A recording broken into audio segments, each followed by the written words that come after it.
Amazing how music can like trigger your memory to bring you to a certain place, a time, and inspire confidence. So today I'm going to coin this Make Money Tuesdays because we are all going to do things together to make money.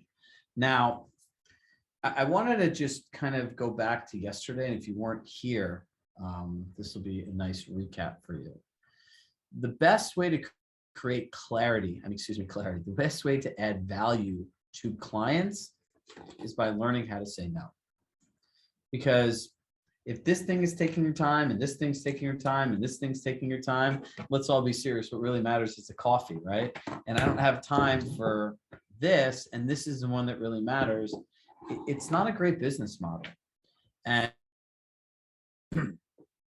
as human beings, we tend to fixate on the things that don't work.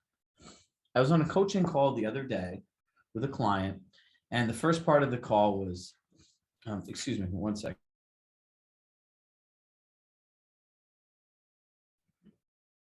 Sorry about that. The first part of the call, she was spent talking about this client who's an alcoholic that blacks out, that doesn't realize all the work that she does. And then in the tail end of the call, she told me how her $25 million listing went into contract. And I was like, this is really interesting because as human beings, we focus on what's not going well. And it is very, I'm going to say this 10 times, very, very, very, very, very, very, very, very, very, very important to understand how your brain works, how you make decisions, and how certain things affect you. Right? Like I'm looking at Julie O'Malley here. Sorry, Julie. I know her really well. She's been with us for well over a year, and she knows, and now she'll say it in calls that we'll have, I know my brain's just going there, but she understands how she thinks. So now she can make proactive decisions on how to avoid them, right? Like she runs a video accountability group, but you would not know that if this was 6 months ago, she'd rather try to go flying off a cliff than go shoot a video, right?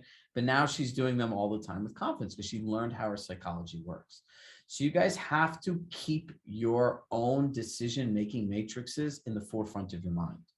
You need to be able to understand what people bring goodness into your life and what people you need to get away from. And if you want any help doing this, right? If I look, Shane Small, right? People have like, you know, when a cell phone rings, there's two names. If you're trying to disseminate who's good and bad, after the last name, put good energy or bad energy, right? Like, and I can remember being a young adult in my 20s trying to figure out like how to reshape my life and being out to dinner and be like, it's the phone ringing and somebody, one of my friends looking on the phone, like, does that thing say that person's name in bad energy? I was like, yeah, right? And they're like, what are you doing? And then I explained it to them. And I was like, you know what? And they like started coming at me. And I was like, if you keep going, you're going to get a bad energy thing. And the next time you call, I'm just not going to answer the phone because I don't owe anything to anyone except myself. So that's something I want us all to think about, right? Because no matter what you do, what you have to be prepared for in this market is how to say no. The reality is with limited inventory, the majority of people are not going to be able to get a house. And if you're going to have to get a house, you have to overpay, you have to waive contingencies, and you have to be very competitive. And the shitty thing is because we're so afraid of losing clients, no one tells this to buyers to begin with. And this is how this whole cycle happens. So I wanted to share that with you. How do you say no? Simple. You go through the data and you could say it and you frame the conversation and by saying, look, the great news is the sellers, the data the sellers use to make their decisions is the same data that we have access to. Would you be willing to play blank? No, I would not be willing to pay that. Great. If you were a seller looking at the data, would you? Yes. No is a full sentence. Would you accept an offer knowing that this was the data and would home sell for in your neighborhood? No. So why do you think somebody else would? Ask them the questions versus being a lecturer. So on Mondays and Wednesdays, we're going to dive deep into skill building. Yes, there's great stuff we can do with technology. And every 5 minutes, I'll reinforce what we've been working on, what you need to work on. But if you don't know how to talk to people, you're not going to get anywhere. And no one else is talking about how to talk to people. It's about not being a salesperson. It's about understanding how to have conversations that are effective with people. This is the essence of influence. So we're going to today start again prospecting. You have to show up here to do one thing to make money. Like, look, I can see Ryan's on the phone. He has a big smile on his face. He's making some money, right? So now look, I'm going to read it. Want a final invest. There you go. So I want to read a text message I got from Equinox, and I want you to send a message out like this. Brooke, you can put it in the chat. So I just joined the gym. It says, hi, Chirag, this is Lucy from Equinox. Hope you're doing well since you joined a few days ago. Let me know if there's anything I can do to make this experience better. Now, let's talk about real estate agents and communication. What is the number one complaint that people have of their agent? I don't hear from them. You know, there's this concept in marketing that I like to say, create the conversation you want other people to have. So if I want people to talk about how great I am and how great a communicator and everything else, guess what? I'd want to create a message like this. This is the last message any of your clients ever expect to get from you. And by the way, the same things that we're telling you to do, we do too. So like who hit yes if you're in my 10 by 10 challenge? Anybody here?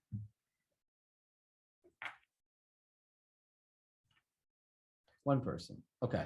So, and two, a couple people. So look, you'll get a call from Alexa this week. She's going to ask you 3 questions. And the fourth one is, you know, it's very important for Chirag to know if there's anything he can do to make this 10 by 10 experience better for you. She's going to call all 562 people in her group. One by one by one. Do you think that will create a better impression on our community? Of course. Will some people be pissed off? Of course. And those people, we can just remove them from our list, and we know they're going to go through a training and they're going to get what they're going to get out of it. But more communication and this type of stuff is not what they want, and that's okay. So I would suggest everyone send that to clients that your relationship is going well. Do not send this to those dreamer clients, you know, that want a $500,000 renovated home when those homes cost over 1.2 in your market. Do not send these to delusional people, because the answers they send you are just going to make you feel bad. So that's a simple message we could all send out. Correct? Now, who sends people messages and their clients don't ever message them back? We hit yes.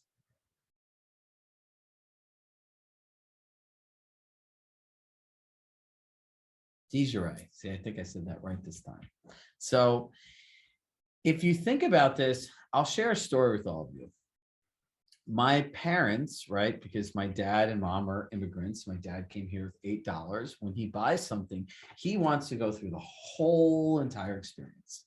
So when he decided to renovate his home, me being in real estate and owning a real estate brokerage, I had to sit through every agonizing, painful meeting. As I would tell my dad, some of these conversations are an incredible waste of time. And he just shakes his head. He goes, you have to look into things. So he talked to all these window people, and this nice gentleman from Home Depot came. This gentleman, Daniel, you could send it as a text or an email. This gentleman, Daniel, did not eat dinner at my house one time. He didn't eat dinner at my house 2 times. He ate dinner 3 times, came once for breakfast. And I was like, is there a purpose to this meeting? Oh, no, we just invited him over, right? This guy would come to our house at 6 o'clock. He'd leave at 10:30 at night. I would just sit there looking at my watch like, please, God, I have stuff to do. Can I go? We'd sit through all these meals. So then if you were a salesperson, hit yes if you think that you were going to get the sale from my father, right? After all these things, right? Fair enough. Only one person said no, maybe. So then the guy was calling my dad, and he left message after message after message after message for 3.5 months. My dad never returned his call. So my dad calls him back, invites him over, says, Daniel, bring the paperwork and come over. The guy comes over to our house. He signs the paperwork, smart guy, and then asks my dad the question. He goes, what happened? He's like, did I do something wrong or anything else like that? My dad's like, no, I told you we talked to other people. By the way, thank you for all those calls. And he remembered all the calls, the messages, and everything else.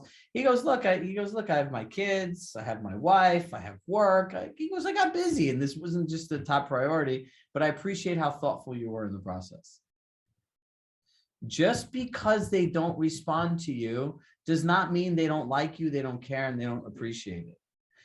And remember, if you're genuinely asking somebody how you can make somebody's experience better, it doesn't matter if they respond to you. You're coming from a place of care and contribution. That's like me being offended that every person doesn't respond every time I ask a question, ask someone to engage with me in the chat box. Am I get personally offended? No.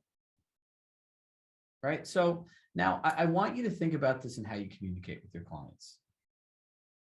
Send messages and be thoughtful. Now, who here has a set way of extending a relationship with a buyer or seller so they want to hear from them and they're excited to hear from them? Does anyone have a set process that they do? Yes or no? No.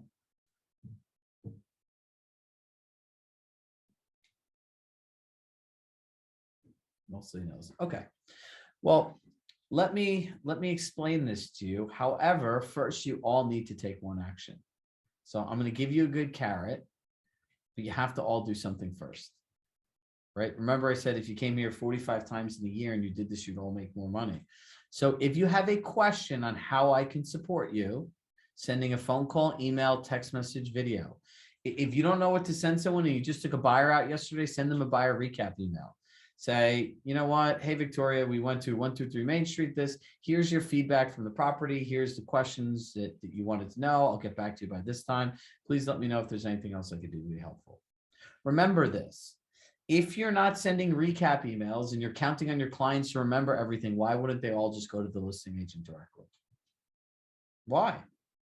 I'm stuck remembering everything anyway. I don't get a recap email. I could call all the agents and make my own appointment. And by the way, if I'm going through all the agents directly, they'll probably meet me at all my times. I don't have to adjust anything. You can get the house information online, right? Service is your value. Caring is your value. As Rory Gallad says, caring too much is a competitive advantage.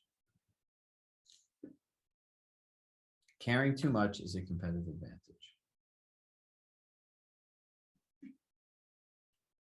So everyone sends something out.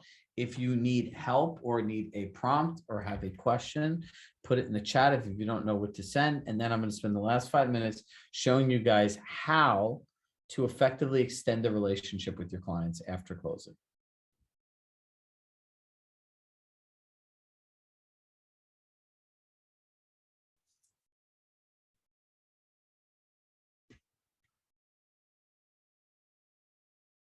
Yes, my tip is ask lots of questions, right? And remember, do not vomit information on them and overwhelm them, right? A great question if you haven't done the med C when meeting somebody is, when you meet them, I would say, hey, Ann, thank you so much for the opportunity of being here today. I have one very important question to ask you. Great, sure, what is it?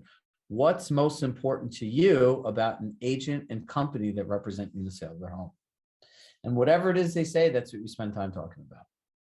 Don't make up what they want. They'll tell you if you ask.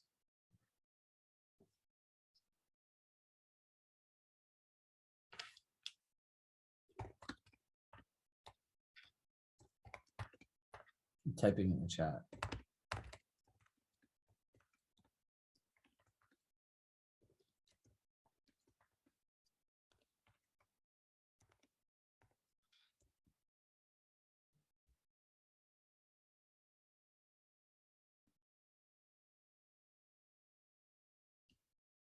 Oh, firing clients, one of my favorite subjects.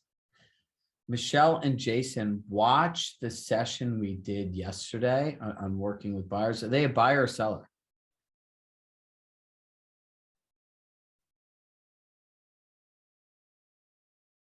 Brooke, put the email in from yesterday, the buyer one. Brooke is like between Brooke and Alexa, we have a great like real time between music and a chat box and everything else and scripts, real time support.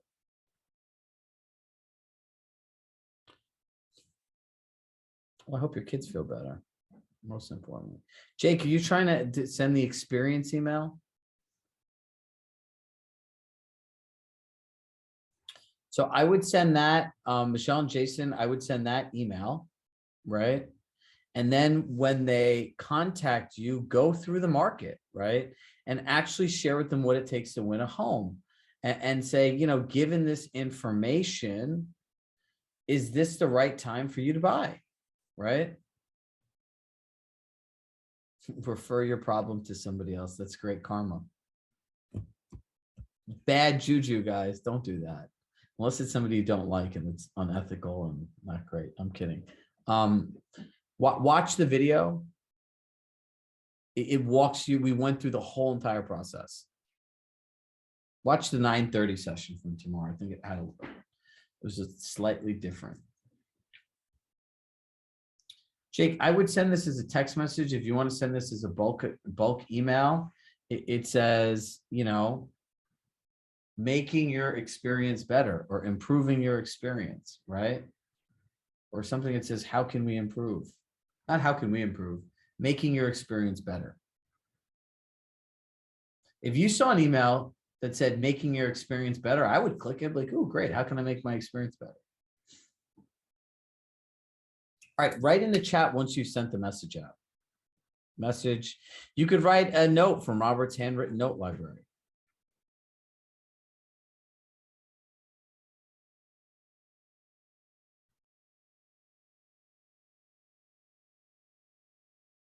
So, Julie, this is a good example of just meeting somebody where they are, right? So you just send a message and say, how can I be helpful? And if they're in their collection every day, go leave a bunch of comments on stuff. And the easiest way is, if everyone wants to know, how do I get like, well, what do I put in the comments? Well, a simple way to do is just reading all the agent only remarks in the MLS and putting those. A lot of times those are really good nuggets, right? That buyers want to know, but aren't available to them. And in many cases, it'll actually look like you went and contacted people and did research. Matt, how's your feedback been from that email yesterday?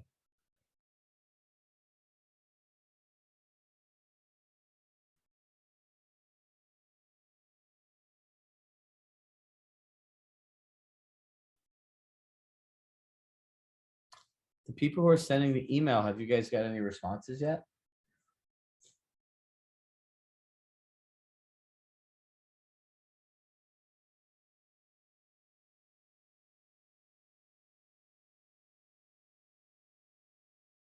Sending today.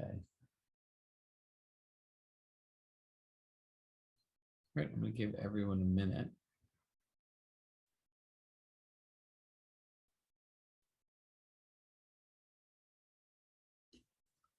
Veronica, how are you? What are you sending?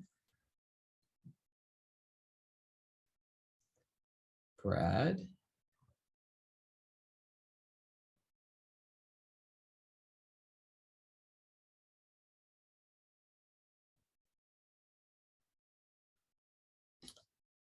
Megan Watson, what are you sending people?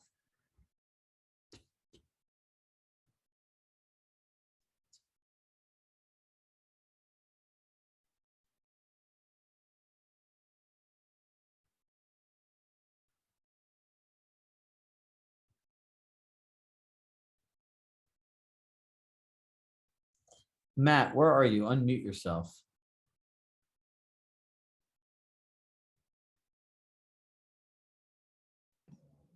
Good morning. Good morning. So tell us more about your value and kindness follow-up to inspire others, because that's a great story. Sure, my pleasure. It was a Zillow lead that we went out once, saw some property, had a great connection, and it was that type of feeling like, wow, this is amazing, like the one in a million. And I followed up with them once after that, had one minor conversation on text, and then nothing for 6 months. And I never went down the rabbit hole of like being negative or whiny or demanding or needy. It was always, here's what I'm seeing in the market, just saw this, thought you might like it. And then probably the majority of them, 75% of the text or video messages were just, hey, hope you're having a fantastic day, thinking of you, mostly like that. And not to get too deep into it, but out of nowhere, like I said, after 6 months, she wrote back apologizing, and she was diagnosed with cancer, had gone through a lot, and now her and her fiance are looking to buy a home. Don't know what people are going through. Absolutely. So thank you for sharing that. My pleasure. Video, right? Video messages. So let's do this for our 12:30 group next Tuesday. So let's see, there's 1, 2, 3, 4. Let's see, 4, 12, 16, 20, 24, 20. All right, there's 27 of us that have our screen on. There are 30 of us that don't. So here's my challenge to everyone. Get your hair did, because I'm gonna get my hair did, and we're gonna fire off some videos, right? So next Tuesday is Video Tuesday. We are all doing videos together. So for my 30 friends with the anonymous black screens, you're going to show up next week. You're going to put your screens on, and we're all going to use video together. I can give you more video scripts than you could humanly imagine. What people don't realize about me is before I came to Compass last year, I was in the, one of the national video influencer, one of those award things. I qualified for one of those things. I have a lot of experience doing video. The first video course I actually made for real estate agents in 2011 was called Real Estate Video Magic. So I was teaching people how to make video from 2011. And if you go on YouTube and type my name in, you can see my videos from 2011, and God, they're terrible, right? And I'm very avid in saying when I started out, I had no idea what I was doing. Like no clue, but I stood in front of a whiteboard. I'm like, oh, this is a great way to communicate with people. So I want to take all of that combined years of experience and share it with all of you, right? So like, this will be fun. You could say, I want to follow up with the buyer. What's the script? And I'll nail out a script, right? Listen, in the end, you have to remember this about video. We are getting out of this overproduced world where videos that are doing best online are people that are us, right? Be you.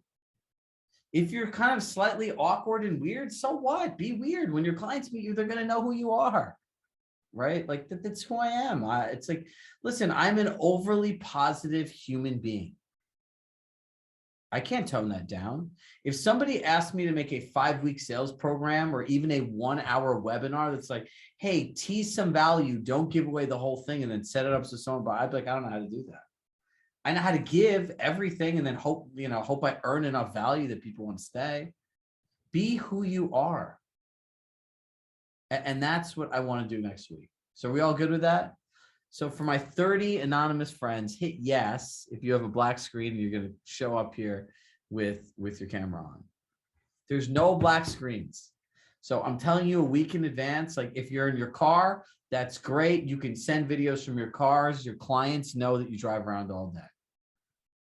So let me go into this extending the relationship really quickly. There's a thing in our brain called neuroassociation. It's the way we connect one thing with another. So when I lived in Westchester, I would go to this gym, Lifetime Fitness. It's like a country club without golf. And essentially I'd go to the gym at 4:15, I'd work out at 4:30. A group of like 10 people I hung out with. And like I call my 4 a.m. crew. I could call these people, message them, 4 o'clock, they're all awake. Except I would forget what they all did. And they were all really successful. And the majority of them are entrepreneurs. So I associate them with going to the gym because that's how I know them. See, the thing that people don't realize is in real estate, we have this very time-defined relationship for both you as the client, for you and your client. Think about it.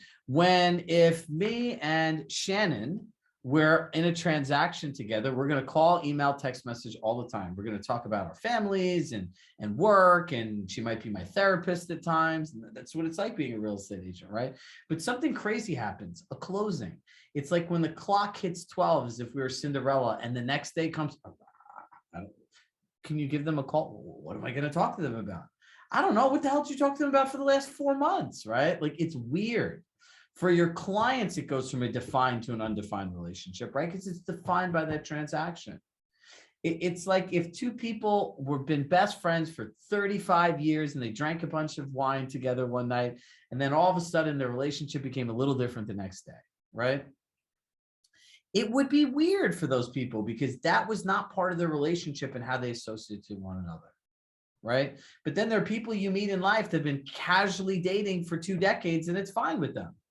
And you're like, how do you people do this? Sometimes you're dating, sometimes you're not, but the constant is a friendship because they've defined their relationship like that. So both parties are okay with it. Does that make sense to everybody? Just nod your head if you say yes. I'm sorry for my example. It's like the best one that I could think of. It kind of really symbolizes it. So sorry if it's a little non-PC for some of us. And so, in real estate, you need to define your relationship going forward. I would say, Shannon, it's very thoughtful of you to give me the opportunity to work together and share blank, blank, and blank, which is a lot more than just buying a home. Share the personal things that they do. This is why this is really important, right? So I'll unmute Shannon. Shannon, unmute yourself. Hello. Do you have kids? I do. How old? 22 and 13. Okay, so what does your 13-year-old like to do? Play video games. Play video games. Okay, great. So I'd say, Shannon, just like this, it's Shannon, I really appreciate the opportunity of working together. How much you shared about your daughter and how she loves Fortnite and how they have game nights. And like, that was something that you're really excited about in your new home. And she'll respond generally, right? Because if you're quiet, another person starts talking. Right. Yeah. And you would say, no, it's been nice, right? Go ahead. Yeah, it's been great sharing stories with you. Yeah, and she'd say it was really hearing great about your kids too. Exactly, right? And so I would say, look, we believe in providing an ongoing concierge service to our clients where, for us, the relationship really begins at the closing. Would it be okay if I stayed in touch with you about once a month just to share great things that are going on in the community, see if we could help you with anything else, and really just stay in touch? Who is going to say no to that? And if they say no, that's great. You don't have to spend your time, money, and resources emailing them, calling them, texting them, spending your time here being like, well, I called this person a whole bunch of times. What do I do? I don't know. They might just not want to hear from you, right? But this, now you have these people in explicit agreement in their own words to stay in touch with you. This is how you extend the relationship. So at the top pleasure point, when you have that clear to close, this is when you share that information. Make sense? All right, everybody, it's 1 o'clock. I hear they have to jump. I love you all. And tomorrow we will be talking about continuing these buyer conversations. So everyone show up with their ridiculous buyer scenarios. I'm going to show you how to get rid of the bad so you can bring in the good. Bye, everybody.